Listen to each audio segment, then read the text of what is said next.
साथीहरु अनि अघि मैले चाहिँ बिरपाडा गएको भनेर भनेको थिएँ अघिको भिडियोमा। अनि बिरपाडा चाहिँ किन गएको भन्दाखेरि धनतेरस हो आज।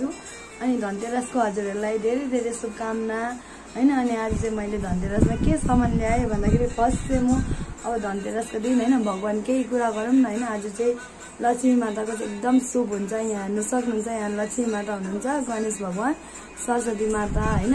अब हामीले मान्नु नभए पनि भगवान त फ्याक्नु भएन नि हैन, ल्याउनु पर्यो नि त। अनि त्यही भएर यहाँ हेर्नु सक्नुहुन्छ, यहाँ शिवजी, पार्वती, गणेश भगवान, कार्तिकेय छन् हैन। अनि साथैमा अझै एउटा ल्याएको छु, यहाँ चाहिँ लक्ष्मी माता र विष्णु भगवान हुनुहुन्छ, यहाँ हेर्नुहोस्। अनि अरु चाहिँ मैले के ल्याएँ भन्दाखेरि यहाँ हेर्नुहोस् कौडी ल्याएको छु। यो कौडी चाहिँ मेरो मम्मीले खेल्नुहुन्छ हैन, र अब हामी सबैले नै खेल्छौँ।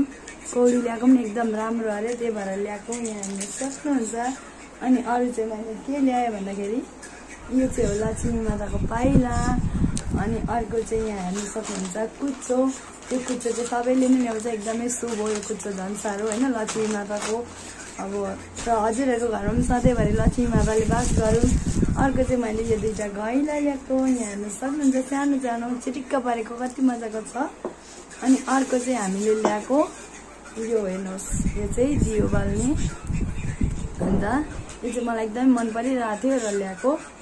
अनि आजको लागि चाहिँ यति नै हो हैन। र तपाईहरुलाई आज धनतेरसको धेरै धेरै शुभकामना र हजुरहरूको घरमा लक्ष्मी माताले सधैँभरि बास गरून् हैन। अनि हाम्रो पनि अब लक्ष्मी पूजा गर्नु नभए पनि हैन, दसैँ तिहार मान्नु नभए पनि अब भगवानहरू त मान्नु पर्छ नि त हैन। र त्यही भएर चाहिँ आज अलिअलि सामान लिएर आएको। र आजको लागि चाहिँ यति नै, फेरि भेटौँ अर्को भिडियोमा। Thank you so much for watching my video. Bye bye.